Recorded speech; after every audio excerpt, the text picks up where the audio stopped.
Welcome to Impact Makers Radio, featuring industry thought leaders sharing problem-solving insights to help grow your business and live the life you love. And here's your host, Stewart Andrew Alexander.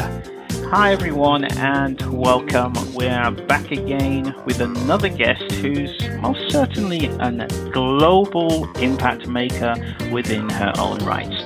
So with that said, let's take a few minutes to introduce her to the show. Now, my guest today is a confidence expert, coach, award-winning speaker, and television commentator who helps business owners and executives to develop the confidence they need to create the professional success they want. Sounds really exciting. I can't wait to hear some more about this. She's the author of Worried Sick: Break Free from Chronic Worry to Achieve Mental and Physical Health, and Find Your Inner Voice: Using Instinct and Intuition Through the Body-Mind Connection. She is also a TEDx speaker whose talk focused on the power of the body-mind connection, and is also the creator of the Your Inner Voice: How Your Body Speaks Its Mind, which is a series of audio tracks for stress reduction.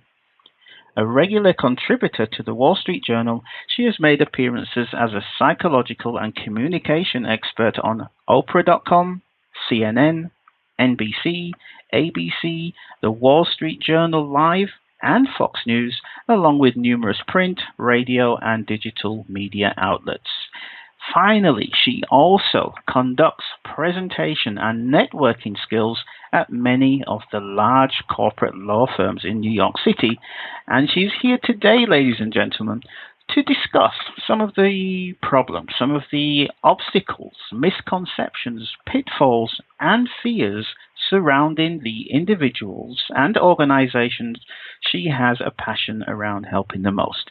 So with that said, let's not delay her any further and welcome her to the show, Karol Ward. Karol, are you there, my dear? I am, and I have to tell you, Stewart, that reading of my introduction was a real confidence booster. That made me feel great. Well, we're starting off on the right foot then, yeah? Fantastic. Well, you do have accolades as long as my arm, and it sounds like you've been working very, very hard. So I think our listeners have got a real special treat ahead of them today. So with that said, Karol, let's just jump in, and let me just ask you this first question.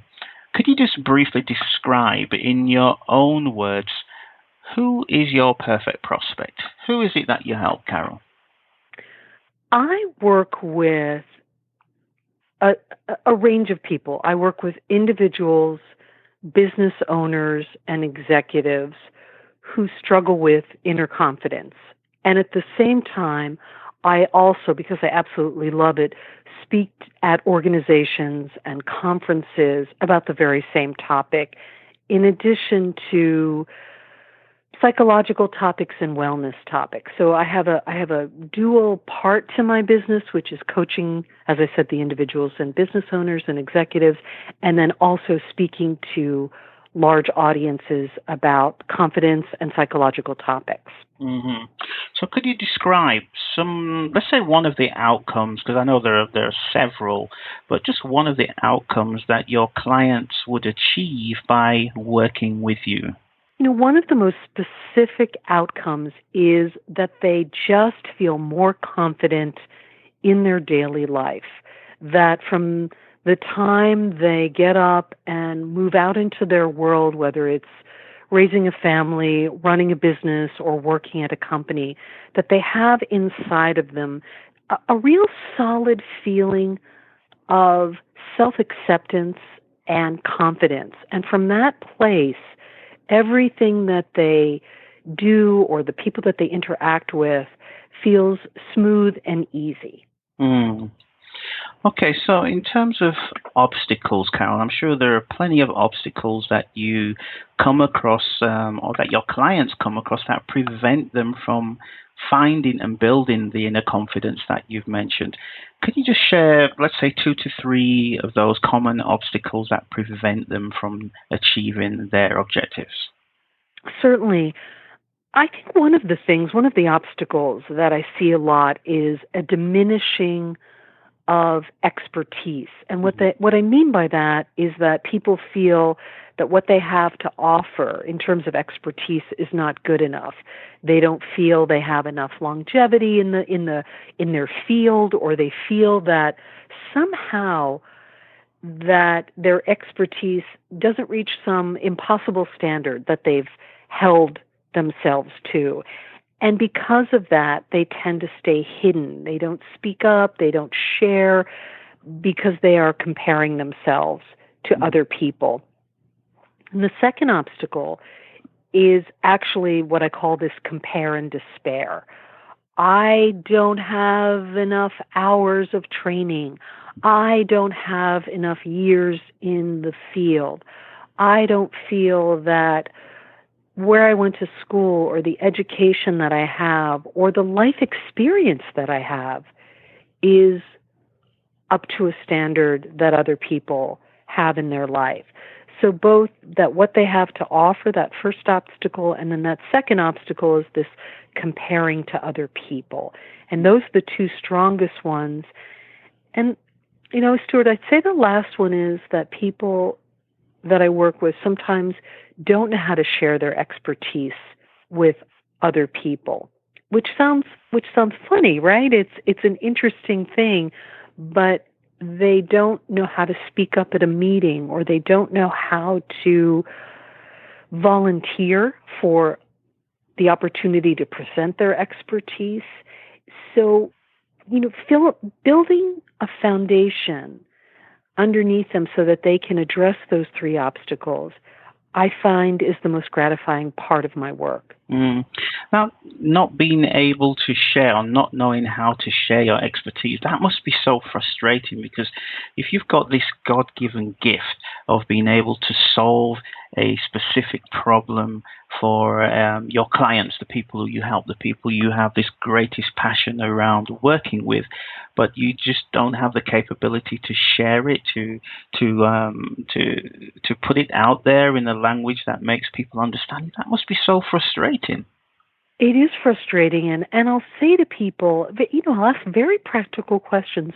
How come you don't feel that you can speak up in a meeting, or why aren't you taking that opportunity to present some aspect of your business? And again, whether you're at a company or someone will get the opportunity to speak in their community, and they won't take the opportunity because they feel that somehow their expertise, they don't know how to share their expertise.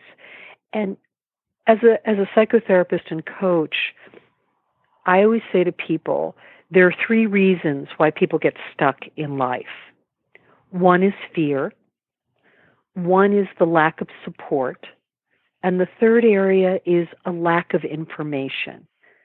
So sometimes people don't know how to share their expertise because they just don't know how. They don't know, how do I create a presentation? How do I structure a presentation? How do I speak up in a meeting? They're not necessarily afraid. They just don't have the how-to.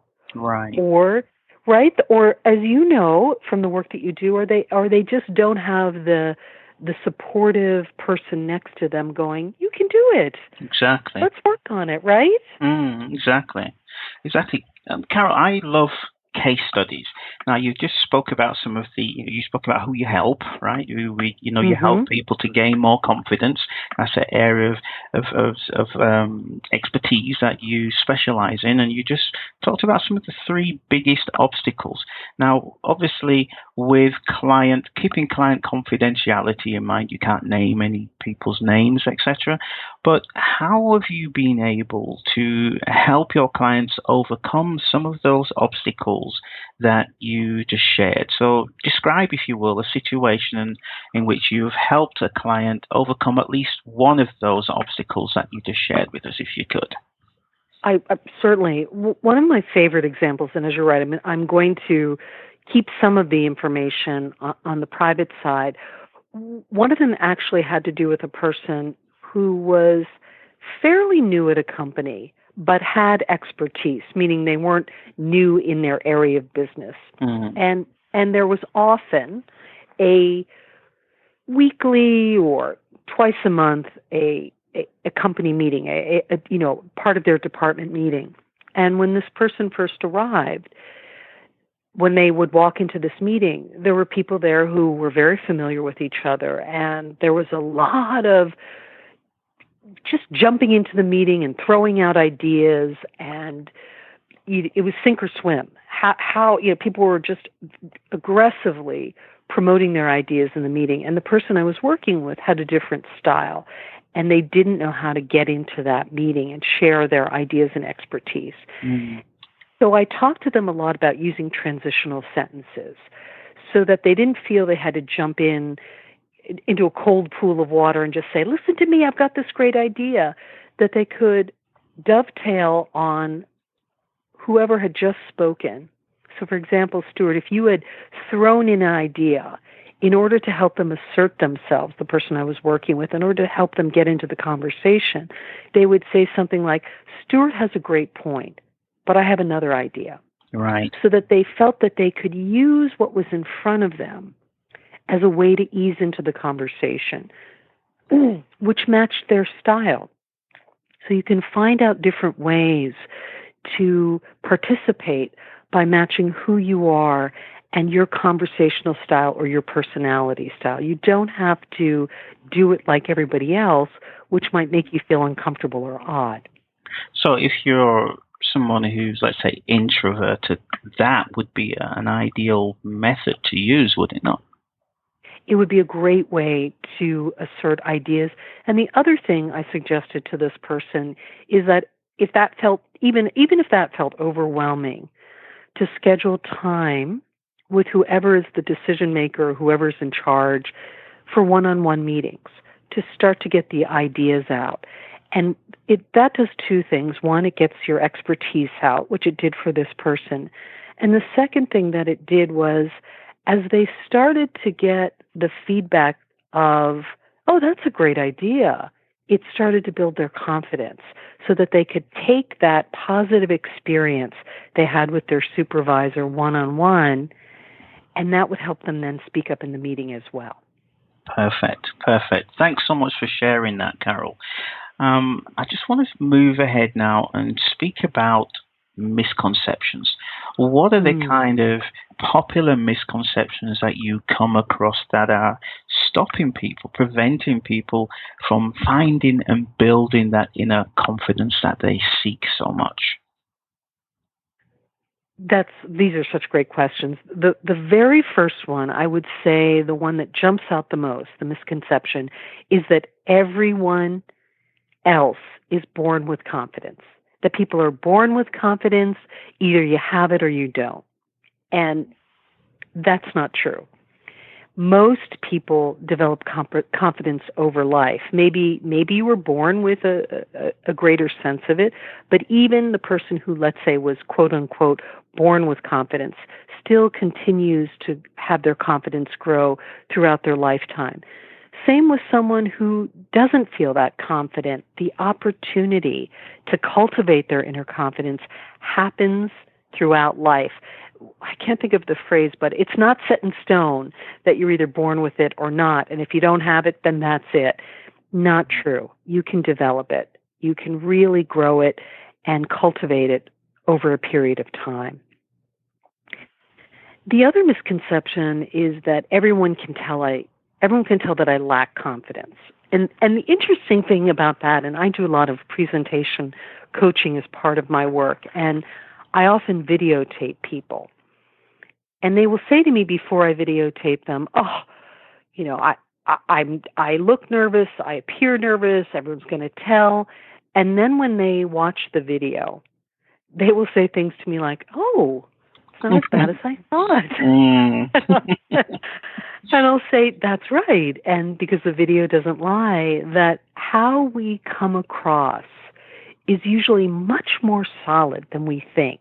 Our internal feelings, which feel like they're being amplified and sent out to the world, that everyone can see that, is usually not the case. We actually are much more together on the outside than we think So getting yourself on videotape or seeing yourself or hearing yourself, even hearing yourself, let's say in an interview like we're doing today, I'm sure you've had people say to you, oh, I'm really nervous about doing an interview. Sure. And then they actually come across well. Yes, absolutely. Or I can't stand the sound of my own voice, and then when they hear it, they're like, "Oh, that's actually quite good. I should do more of this." So yeah, I do come across that quite often. Yeah. And another misconception is everyone thinks that other people have much more confidence than I do. It goes back to that, what we were talking about just a moment ago, which is that compare and despair. Everyone else is more confident. Everyone else doesn't feel fear. Well, as a confidence expert and coach and as a psychotherapist, I can emphatically say that's not true. It is very rare for me to run across someone who doesn't have nervousness to varying degree at some point in their life. That confidence is something, again, that is cultivated and fed along the way. And the more you do things that stretch you out of your comfort zone, and they don't have to be big things, just certain steps that you can take that stretch you a little bit, that will keep adding and adding to your confidence. And the more you have it, the more you'll enjoy it, and the more it'll radiate out. Right. So, from personal experience, I know every single interview that I do, and I've done a few now, but at least around the 20-minute mark before my interview, I always get nervous. It doesn't matter who is coming on, whether it's somebody who's totally new to business or whether it's somebody who's really well known, really well established like yourself. I always get this nervous voice saying, "Stewart, what are you doing?" And it's going to go wrong. The recording's not going to work, and I'm going to make a fool of myself. I'm going to stumble over my words. But you just feel it and work through it anyway. And look at us now. Do I sound nervous to you? Not at all. You have one of the most relaxed, warm, personable, on-air voices and personality that I've come across. There's just an ease to you. And I'll admit to you, there are times when I'm giving a presentation or I have to do something, I'm going on television, where I will feel nervous myself. Oh, what if I stumble? What if I drop a word? Well, I've actually seen myself on air stumble a bit. And the floor did not drop out from underneath me. And no one stopped mid-taping and went, wait a minute, you mispronounced that word, just like I did now. We're allowed our humanity. So the choices aren't absolutely no confidence or you have to be so confident and not make a mistake. Yeah. It's just that you keep allowing people to see who you are with your expertise and also your humanity. It's really important to understand that. Exactly. And also, because it is something that I suffer from myself, I'm my biggest critic. So, I'll be at home and I'll record a video, a short informational video with the intention of putting it on YouTube. And I look at it and I go, nah, the lighting's not right. And like you said, I stumbled over a word there. And then I'll record it again and I'll find something else. And I'll just keep on doing this, look in this pursuit of perfection. And that perfection never really comes. And you know what I normally end up doing? I normally just put out the first one that I did. And then people go, "Hey, Stu, what a great video. I really enjoyed this and fantastic. And you should do some more of these." And I'm like, what? What are you talking about? That's rubbish. This is, I think in my own eyes. I'm like, is everybody on, drinking something out there today?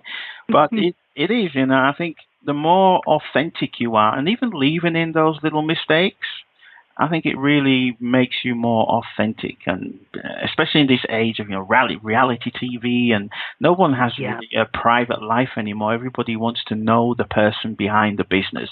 It's not just putting the business in front now as it used to be. People want to know who you are, not basically what you do. They know that anyway. They can find that out on on the internet, do a search, they'll find out what you do, but they want to know who you are. They want to know your quirks.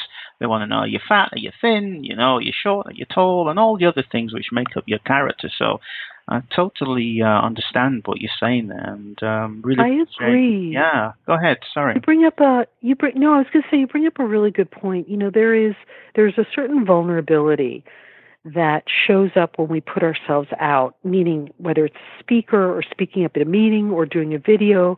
As you mentioned, we feel vulnerable afterwards. And what I mean by vulnerable is we feel a little wide open that we've revealed our expertise and we've revealed something about ourselves. So it's very, very important, if you're feeling critical of yourself, to turn to someone that you trust and say, I just did this thing, could you take a look at it? And to get positive support. Mm-hmm. And that's a crucial stage. You don't want to go to the most critical person in your life and go, what did you think? And they go, well, let me tell you. First, get positive support. And then later on, when you're feeling less vulnerable, then ask for constructive critique. Right. Because it's too much to take it in right after you do it. I always use this example of, let's say, an actor doing a play, and the play's, they come off stage and they say to their friend, what do you think? What do you think of my performance? And the friend says, well, you weren't so great in the second act. It's a terrible time to ask for feedback right after you've done something. So first positive and then constructive. Right.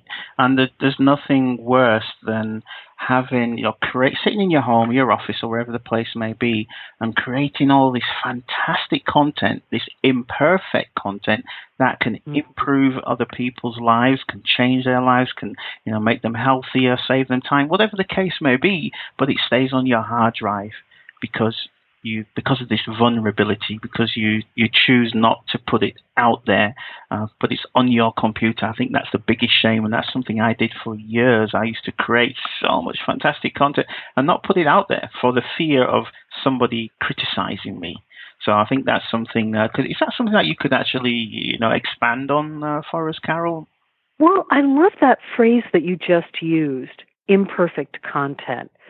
Imperfect content with your expertise, doing things imperfectly so that you allow yourself, as you said, to share your expertise, but you allow the imperfections of maybe the music isn't quite right, or maybe there's a glitch, or maybe there is something that you mispronounce. But no one is going to judge you for that because they have done it themselves. And I think perfectionism really comes, again, this is from my psychological background, perfectionism is a way to control anxiety. If we're feeling anxious, which is, I always say, anxiety and fear are cousins. Anxiety is the fear of the unknown, the fear of the loss of control. If we strive for perfectionism, all it is doing is trying to control the anxiety of being imperfect, of being exposed, of being vulnerable. And the way to start working your way through that is to take those little risks, to ask for a little more money in your job, to put out a video, to put out a podcast, to do a mini presentation, to have lunch with someone who you've been wanting to get to know at work. These little tiny actions will help with the perfectionism. It'll break the cycle. You're right. And it's something what someone has said to me in the past. He always says to me, Stewart, perfection is not when there's nothing left to add. It's when there's nothing left to take away. And that was the catalyst. Sometimes you hear things from so many different people, and it's the same message, but you hear it in different ways. Because perfectionism is something that I've really suffered from for a long, long time. And I went on a pursuit of finding the solution to it because it just was holding me back.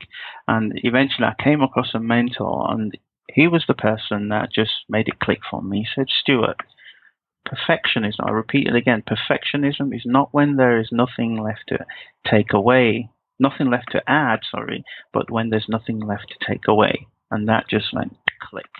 And from that it clicked for you. It clicked for me, exactly. Right, it broke the spell of perfectionism. There you go. Very constricting. Yeah. Perfectionism makes you immobile. Yeah, and and has a negative effect on your confidence, which is a topic of what we're speaking today. And I could just speak for hours about this. Yes. It's a huge thing. I think it's fantastic that you're specializing in this area. But with that said, let's just move on to the next question then, Karol. So in spite of everything what we've spoken about so far, let's imagine there is the type of executives that you help, the individuals you work with, the organizations that you work with, and they're listening to the show right now, and they're still thinking to themselves, yeah, Karol, I get it. This sounds simple, but I can go ahead and do this myself. I can build on my own inner confidence. If that's the case, and there's absolutely nothing wrong with that, I say to everybody, yes, please go ahead and try and do that. But if that's the case, and there are those kinds of people out there with that intention or those intentions, what are some of the unknown pitfalls that they should be aware of if they're going to try and do that themselves? Well, I think two things to keep in mind are that a lack of confidence affects professional opportunities. It really does. Whether or not you're the brightest person in the room, if you can't share your intelligence and your talent, then people aren't going to know about it. And if you can't share it, then your professional opportunities are going to dwindle. You're not going to be seen. You're not going to be advanced. And I don't say that to scare people, because as you and I are talking about today, there are ways to turn that around. But to really think about if your career matters to you and you're struggling with confidence, there's a direct line to you not getting the professional opportunities that you may actually deserve. And the other area, and it's very much in line with that idea, is that a lack of confidence affects your financial success. Because if you can't ask for what you want, whether it's more money or whether it's to negotiate a better price if you're buying a house, or to negotiate a better price when you're buying a car, or saying, I really deserve a raise this year because look, this is what I've contributed toward the growth of the company. Or even I've had people, it's really interesting, I've worked with people who don't allow their own businesses to grow because they're not asking for the interviews, they're not going after the kinds of clients that they want, or they undercharge for their services. That's where that financial piece comes in. If you lack the confidence to do that, it affects you on the financial level as well, which in turn can affect your security. And it all perpetuates from there, doesn't it? It's almost like I hate to bring in the negative side of it, but it is a reality. If you lack that confidence, for example, to charge the kind of prices, the kind of fees that you should be doing and that you deserve, then the spiraling downward effect of that is it doesn't only affect your business or your confidence, but also the people you love around you, your family, your friends, your quality of life, your health, and the list goes on and on and on. So this whole topic of confidence, inner confidence, it's massive. Oh my God, I could talk with you for hours on this. I know. It is. It's such a big topic, and that you talk about trusting what comes your way. As you know, I'm a big believer in instinct and intuition and the body-mind connection and how it really affects and can help you in business. This particular area, Stewart, just started showing up in my coaching practice. I really started to hear people talk about the need for more confidence. And I think it goes back to something that you said earlier, which is there's so much reality TV and there's so much media or social media, people living, it seems like, full out. And that started to bring up this issue of confidence because people were saying, oh my gosh, when I go on any of my social media sites, people seem to be living life to the fullest. And they started to feel intimidated by that. So the topic started showing up in my work. And then the more I focused on it, the bigger it became as far as a need for other people. It is a huge topic, as you mentioned. Yeah. And as you were just saying that, this feeling of being intimidated by seeing your peers on social media, and especially the ones that, let's say, started off in a similar or the same level as you, and you've seen them grow, and the gap between yourself and them, and the success, the perceived success that they share online grows wider and wider and wider. That can have a huge effect on your confidence. So it's again, this whole topic of inner confidence. It's something which is so important, but I'm sure you come across some challenges, Karol, because it's not a tangible thing, right? It's not something you can put in your hands or put on a shelf. How do you get people to actually realize the importance of having this inner confidence and how much it affects their whole being, their whole life, their health, their wealth, their friendships, their relationships? How do you go about doing that? Well, I do it in two ways. First, it's the doing and not doing.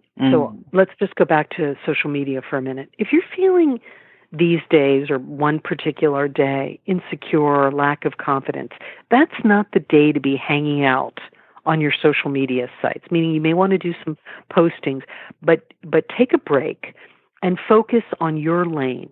Focus on the things that you need to do to help you build your inner confidence. Don't be out there looking at who's doing what and who's making what, because again, as you and I know, we both see the backside of social media. We work with people who are trying to improve their lives, and I work with people who have one persona with me and one persona on their social media sites. So I'm here to say to people, you have to take what you see with a grain of salt and just get back in your lane and focus on your own trajectory, your own path toward what you want. Really, really important. And then I just want to give 3 areas where you can start building your confidence now in addition to what we talked about. So one is the physical. I really believe physicality affects mentality. So how you stand, how you sit, start working on simple things like your posture. Start working on, before you go into any meeting or situation where your confidence is required, fully stretching out your body. Stretching your arms to the ceiling and your arms out to the sides of the room like a star. And taking deep breaths so that you can physically open up, or whatever you do, whatever form of exercise, to get your physical energy flowing. Very, very important to help as a foundation for confidence. Is there something that you do that physical that you find helps with your confidence? For me, it's going on a power walk. It relieves stress so much and has the added advantage of, benefiting my health as well. But yeah, it's definitely going on a power walk what works for me. Right? So the breath is going. So some people do yoga. But again, if you don't have time to do like a actual physical form of exercise, for some reason you missed your workout that morning, then again, get into your office and stretch out before you have to go do something important that's going to require you to reveal your confidence and your expertise. I even tell people, go into the bathroom, stretch out in a stall, whatever you have to do to help you feel more grounded physically. And then the second area is to help your mind realize that you actually have something to offer.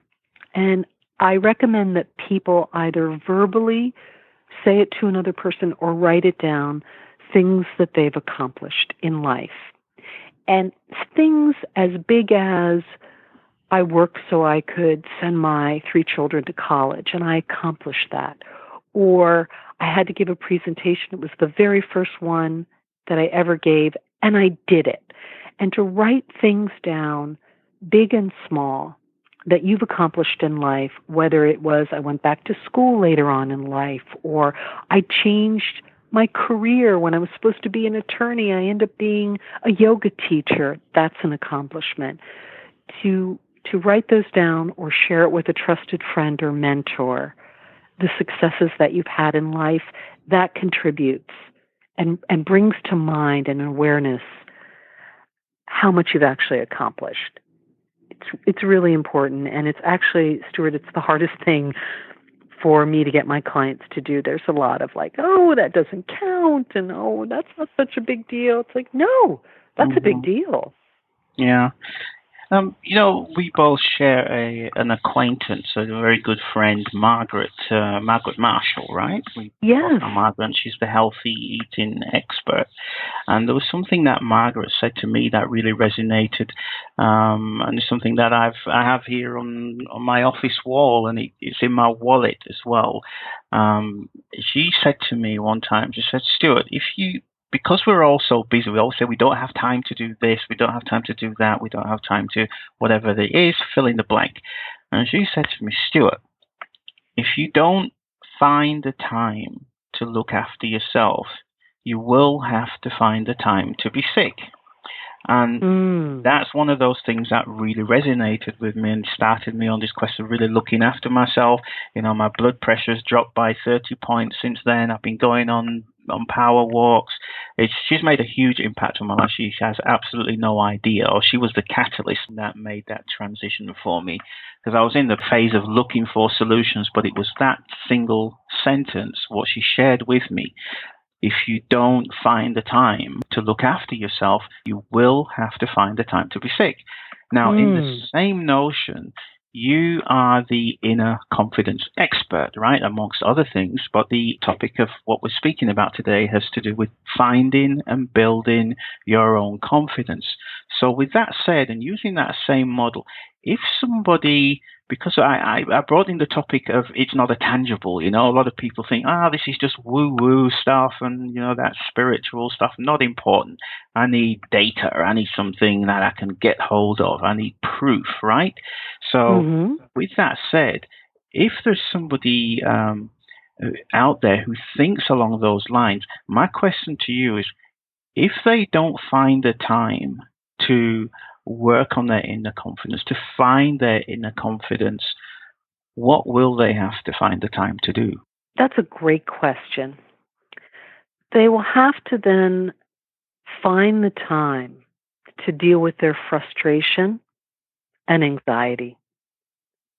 Because it will feel, what will happen is if you stop the flow of what you're meant to do in the world, it's like you're putting a dam in front of a river. And that energy will back up and will back up. And the way I see it back up with people is through frustration and anxiety. So if there's no flow, there's just stuckness and stagnation. And the way some of the signs that people will recognize, one is certainly frustration, but they'll find themselves irritable, negative, short-tempered, complaining. Those are all the signs that there is a lack of flow and a lack of direction for that person's talent to be seen by the world. Wow. So the domino effect of not taking lack of self-confidence, this inner confidence seriously, can have devastating effects. Is that what you're saying? Yeah, it really can. And I've seen people when they start to unblock, when they really start chipping away at that dam, and that's the really important thing, Stewart. It doesn't have to be, they have to leap toward a confidence goal. Confidence can be cultivated step by step by step. And I see people transform in front of me when they take these action steps. They look physically more alive. They feel better. They stop complaining. The negative thinking starts to shift. The frustration starts to lift. And that's because they are allowing themselves to be seen and heard in the world in the way that they want. And people long to be seen and heard in the world, from small degrees to larger than life arenas. And that's what having inner confidence can do. Let's talk a little bit about let's say some of the fears that prevent the people who you work with from building their inner confidence. I mean, we've kind of touched on it already, but if you'd just like to go a little bit deeper into that and share maybe 2 to 3 of the most common fears that you come across that stop people from building their inner confidence.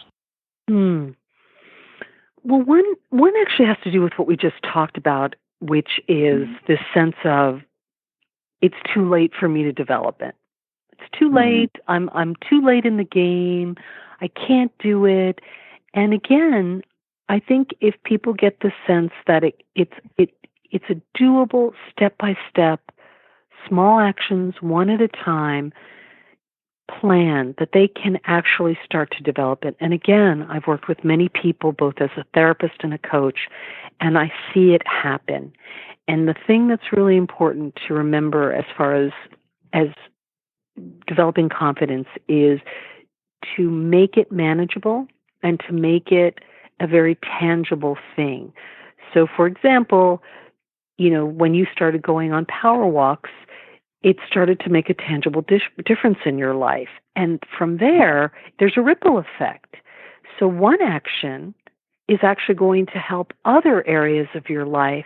So speaking up in a meeting maybe would make you feel more confident that you could then ask for more money or negotiate, as I said, a better deal on a car. That one action creates a ripple effect in your life and helps with confidence overall. And the other thing is people think, well, I should be able to do this already. They read, build your confidence or be more confident. And they take this idea that they've read about or seen, and they think, well, all I have to do is study it and or decide, and things should change. And then when it doesn't, they feel like they're doing something wrong. Well, I'm such a body-mind person that it can start as an idea in the mind and that it has to be worked through in a tangible way. And the more you start to cultivate it, the more I always say it gets in your bones, it gets in your body, and then you start to radiate confidence on a physical level as well as a mental level. And the final thing is, I always say there's big C confidence and little c confidence. So big C confidence is people think, I should have the confidence as as much confidence as the President of the United States, or as much confidence as some famous entertainer. That's what I should be shooting for. Instead of saying, I'm going to start with who I am. Because we all know people who radiate a quiet confidence based on their personality. The person who, when you walk into the room, you go, wow, that person looks relaxed and confident, and they may not be the person who's speaking the loudest or got the most energy. So confidence is unique to you. You get to have it from your own personality, and it doesn't have to be this larger-than-life energy in order to make an impact in your life and other people's lives. So, Karol, my next question always sounds obvious when I ask it, but I have to go ahead and do it anyway, regardless. Why would somebody want to build inner confidence? Because confidence builds visibility, and visibility leads to opportunity. And then the more opportunity you have, the more visibility you have. Again, to whatever degree that you want. If you want to be the president of your company, the more confidence you portray, the more you're going to be seen. The more you're seen, the more opportunities are going to be offered to you. Or maybe you just want to be a successful parent. The more you try different parenting techniques, the more you're going to see that you are a good parent. And the more you see that you are a good parent, the better parent you will be. So visibility, opportunity, visibility. Okay, Karol, it's been a great interview so far. You've shared some great insight that's going to be of fantastic use to our listeners who are wanting to build their inner confidence. So at this stage, let's move on and talk a little bit about you. Can you share a lesson you learned earlier on that still impacts how you do business today? And if you could, just talk a little bit about your solution. What is it exactly? Does it have a name? Does it have a brand? And what made you come up with the idea? If you could just do that for us, Karol, that would be fantastic. Thank you. Sure. Well, my background is a psychotherapist, though I've always had an interest in helping people either through counseling or speaking. And I think that as I've healed myself, because I think it's really important, no one arrives fully formed and no one arrives fully untouched by life. And for me as a therapist, I think I went into the profession to heal myself, to heal my own issues of self-esteem and self-confidence. They call healers the wounded healers. You don't go into the business unless there's something you need to heal within yourself. And I certainly did. I needed to heal my self-esteem around body image, around how I came across, about sharing my own talents and abilities. Because, Stewart, I used to keep myself hidden. I had a lot to offer, but I didn't know how to get it out into the world. And as I started to gain confidence as a therapist and felt better about myself, the next direction I was supposed to take appeared in my life. I joined Toastmasters, which is one of my favorite organizations, to learn how to speak, because people asked me, would you be willing to speak here and there? And I thought, I want to find out. I didn't know how to do it. And as I joined Toastmasters and became more confident as a speaker, I then began to speak more. And as I began to speak more, people asked me to help them with speaking. So another branch of my business opened up. And this goes back to visibility creates opportunity. And then as I started to speak and coach people in speaking, I found that they had issues that went beyond speaking, that had to do with a little bit of psychology and a little bit of coaching. And I developed a coaching practice and then thought I wanted to write a book and was able to write 2 books. And from there, more and more opportunities started to open up. But it started with me understanding and healing myself and learning that I could heal, that I could do things to change the way I felt about myself. And then the more I did that, the more I was able to try new things. So that has led me to where I am now, which is a passion for speaking, a passion for helping other people, and a passion for writing. Okay, so in terms of your brand then, Karol, I understand you're working on a new book right now. Am I correct? That is true, and it has to do with what we're talking about today, which is a book called Find Your Inner Confidence. And it's taking a lot of what we talked about today, a lot of things that I've learned over the years as a therapist on how people change, and putting them into a very practical, tangible, and I hope hopeful book about how people can find their inner confidence. So it's solely around this topic of finding your inner confidence. Is that correct? That's right. And I very specifically say inner confidence because I truly believe that when we have that inner security, that inner feeling that we're all right, then we can approach anything in life. And that doesn't mean there won't be struggle. That doesn't mean there won't be challenges. But if we have ourselves to hold on to, we can face all of those challenges and opportunities. Perfect. So, Karol, if there is somebody out there who wants to get hold of you, they want to contact you, they think Karol sounds like the perfect person for me to be in contact with, the perfect person to reach out to for help, how would they be able to find you, Karol? They can go to my website, and I have something I want to offer people who go to my website and get on my mailing list. So my website is Karol Ward, KarolWard.com, KarolWard.com. If you go on my website and sign up for my mailing list, I'm giving people a 5-minute stress reduction audio file. It's set to original music, and you can use it anytime during the day. It doesn't take that long, 5 minutes, where you need to calm down, get grounded, so then you can face your life again. So go to karolward.com. You'll see the sign up at the top of my website, and it'll give you this resource that you can tap into any place, anytime, in order to get more grounded.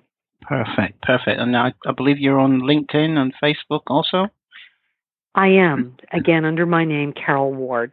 Great stuff. So, Karol, you've been a blessing today, honestly. You've shared so much fantastic information. I hate to say goodbye, to tell you the truth. We've had such a great conversation. We have. And again, I'm drinking my own Kool-Aid.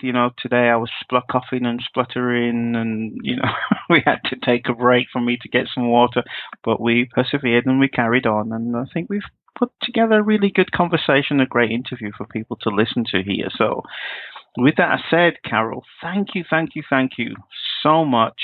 It's been, have you enjoyed it today? I have so enjoyed it. I hope people can hear the delight in my voice. I've really enjoyed it. I love speaking about this subject, but I also like speaking to someone, I have to say this, who's a great interviewer. You have great questions, and I like the back and forth of our conversation, which is how conversation should be. Okay, so with that said, in terms of final thoughts, what's one thing that we may not have covered today that you could share with somebody who wants to find and build their inner confidence? The final thing I want to share is make sure you surround yourself with good-hearted people. Really, really important to have the circle of people around you who are in your corner, who believe in you, who encourage you, and are not interested in poking holes in the dreams and plans that you have for yourself. That is really important. So look for those good-hearted people and hang out with them and talk with them as much as possible. Thank you so much, Karol. You have proven that you are an educator, an advocate, and trustworthy advisor for the people you help the most. So thank you so much for spending your time with us today. So ladies and gentlemen, thank you very much. That was another show on Impact Makers Radio with yours truly, Stewart Andrew Alexander. We'll talk again real soon. Take care and bye. Thank you for tuning in to Impact Makers Radio. To listen to all past, present and future industry thought leaders and trendsetters, visit us at impactmakersradio.com.